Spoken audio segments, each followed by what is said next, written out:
உங்கள் அனைவருடைய சார்பாகவும் மாய்காவின் தேசிய தலைவர் டான்ஸ்ரீ அவர்களுக்கு என்னுடைய மனமார்ந்த நன்றியை தெரிவித்துக் கொள்கின்றேன்.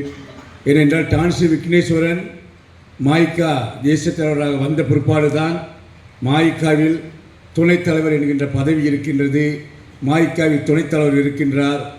எல்லா மாநாட்டு புத்தகங்களிலும் எல்லா விளம்பரங்களிலும் தேசிய துணைத் தலைவர் படமும் இருக்க வேண்டும் என்று எழுதப்படாத ஒரு விதியை இந்த கட்சிக்கு அறிமுகப்படுத்தியது டான்ஸ்ரீ விக்னேஸ்வரன்.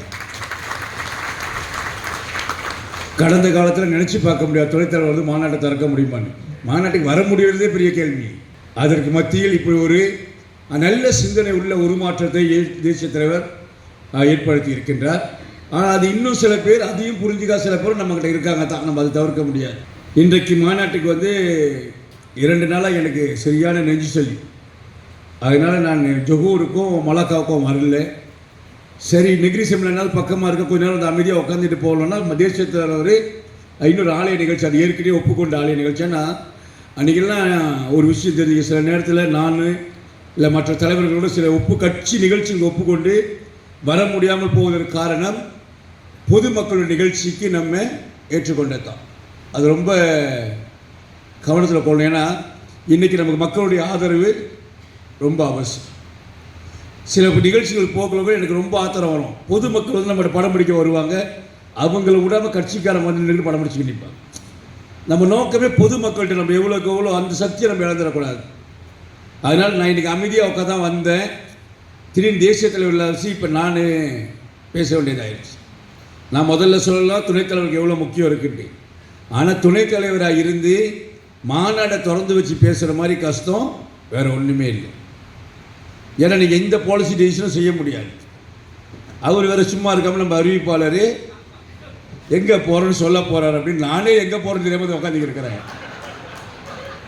ஆனால் உங்களுக்கு தெரியுங்களா, இந்த இவ்வளோ பிரச்சனை இப்போ ஆரம்பித்தது இந்த மாநில மாநாடுலாம் இப்போ போலீஸார்லேருந்து ஆளுங்கட்சியிலேருந்து பிரதமர் வரைக்கும் மாய்கா மாநாடு ஒத்து கவனிச்சுருக்காங்க. என்ன பேசுகிறாங்க, என்ன போகிறாங்க, உடனே கூட நிறைய ஸ்பெஷல் பிரான்ச் ஆஃபீஸர்லாம் உட்காந்துருக்காங்க. ஃபுல்லாக ஒரு புள்ளியை கூட மிஸ் பண்ணுறதில்லை. இதுக்கெல்லாம் காரணம் என்னன்னா நான் உத்துசான் மலேசியாவில் கொளுத்தி போட்டது. ஆனால் உத்துசான் மலேசியாவில் என்னோடய பேட்டி வந்து உங்களுக்குலாம் தெரியும். அந்த பேட்டி வர வரைக்கும் டான்ஸ்ரீ விக்னேஸ்வரனுக்கு அப்படி நான் ஒரு பேட்டி கொடுக்க போகிறேன்னு தெரியாது. பேட்டி வந்ததுக்கப்புறம் ஒரு பெரிய குலபரம் ஆயிடுச்சு. வேற ஒரு தேசிய தலைவராக தான் சொல்லியிருப்பாங்க, ஐ டோன்ட் நோ யூ நான் சரவணன் அப்படின்ட்டு. நான் அவரை கேட்டு அறிக்கை விடல. இன்டர்வியூ எடுக்க வந்தாங்க, நான் ஒரு ஃப்ளோவில் சொல்லிட்டேன். நிறைய விஷயம் இப்போ நான் ஃப்ளோவில் சொல்லிடுறேன். இப்போ அந்த ஃப்ளோவில் அப்படியே வந்துடுது. அன்றைக்கி பேசிக்கிட்டே ஒரு நிகழ்ச்சியை டக்குன்னு சொல்லிட்டேன், மை பூசும் மங்கையா நெய் பூசும் தலைவனான் எல்லாம் இப்போ ஃப்ளோவில் வருது டாக்டர். நான் என்ன செய்யறது? அதுக்காக நான் யாரோ பிளான்ட்டாக பூசிட்டாங்கன்னு சொல்கிறேன், நீங்கள் தப்பாக எடுத்துக்கூடாது. நான் ஒரு ஃப்ளோவில் சொல்கிறேன், மை பூசும் மங்கையா நெய் பூசும் தலைவன் நான். அப்புறம் இடையில ஒரு கோயிலில் பூசாரி ஏதோ பிரச்சனை ஆயிடுச்சு, சாம்பிராணி புகையா சாமியார் அறையா, எல்லாமே ஃப்ளோவில் வருது. மண்டி பூங்காவா அண்டி மச்சா பூங்காவான்னு. ஆனால் இந்த மாநாட்டுக்கு நாங்கள் உட்காந்துக்கிட்டு ஃப்ளோவில் என்ன சொல்லலான்னு யோசித்தேன். எனக்கு ஃப்ளோவில் வந்து ஒரு வார்த்தை, ஒவ்வொரு மாய்கா தலைவரும் இதை மைண்டில் வச்சுங்க. இந்த ஃப்ளோ மறக்கவே மறக்காதீங்க. கூச்சலிடும் எதிரிகளின் கூச்சலை விட I want all the branch chairmen, MIC leaders and all levels to remember this word. It's a very important sentence.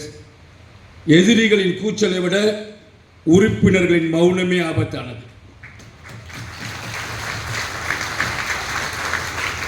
எதிரி கத்துறதுனால நம்ம அழிய போகிறது கிடையாது, மாய்க்கா அழியாது. எதிரி கத்துறதுனால மாய்க்கா அழியாது. ஏன்னா பாதி எழுதிக்கு சொந்த பேரே ஒழுங்காக வைக்க தெரியல.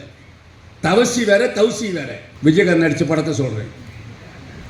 எதிரிகளின் கூச்சலை விட நம்ம கட்சி அழிக்கணும் அப்படின்னா உறுப்பினர்கள் மௌனமாக இருந்தால் அந்த கட்சி தானாக அழிஞ்சிடும். அதனால் இன்றைக்கு மாநாட்டினுடைய வேர்டிங் வந்து எதிரிகளின் கூச்சலை விட உறுப்பினர்களின் மௌனமே ஆபத்தானது மாய்காவுக்கு. அப்போ நான் அறிக்கை விட்டுட்டேன். டான்ஸ்ரீ நினச்சிருந்தா சொல்லியிருக்கலாம், உத்துசார் நான் இன்டர்வியூ கொடுத்துட்டு போயிட்டேன். அது திட்டமிட்ட இன்டர்வியூலாம் கிடையாது. டாக்டர் ஏடி குமார் ராஜா தான் ஏற்பாடு பண்ணியிருந்தார், அவங்கள உட்கார வச்சுருந்தார். அதை நான் டான்ஸ்ரீட்ட சொல்லலை. ஸோ இன்டர்வியூ கேட்டாங்க, நானும் ஒரு ஃப்ளோவில் என்ன நடந்துச்சு அப்படின்னு சொன்னேன். டான்ஸ்ரீ விக்னேஸ்வரன் நினச்சிருந்தா ஒரே வாரத்தில் முடிச்சிருக்கணும். ஐ டோன்ட் நோ லைகோ நான் Saravanan I didn't give interview I don't know அப்படின்னு முடிச்சிருக்கலாம். பட் அது செஞ்சிருந்தாருன்னா அவர் சாதாரண தலைவராக இருந்திருப்பார். இன்றைக்கு தேசிய நிலையில் இவ்வளோ ஒற்றுமையாக அந்த கட்சி இயங்குதுன்னா அதுக்கு டான்ஸ் விக்னேஸ்வரன் தான் முக்கியமாக. அவர் ஒரே வார்த்தை சொன்னார், சரவணன் சொன்னதில் என்ன தப்பு. விலையில் மேலும் செய்திகளை தெரிந்து கொள்ள கீழே இருக்கும் பெல் பட்டனை அழுத்துங்கள். உங்கள் ஆதரவை வெளிப்படுத்த லைக் மற்றும் ஷேர் செய்யுங்கள். தொடர்ந்து விண்வெளியுடன் உங்கள் பயணத்தை தொடர்ந்திருக்க சப்ஸ்கிரைப் செய்யுங்கள்.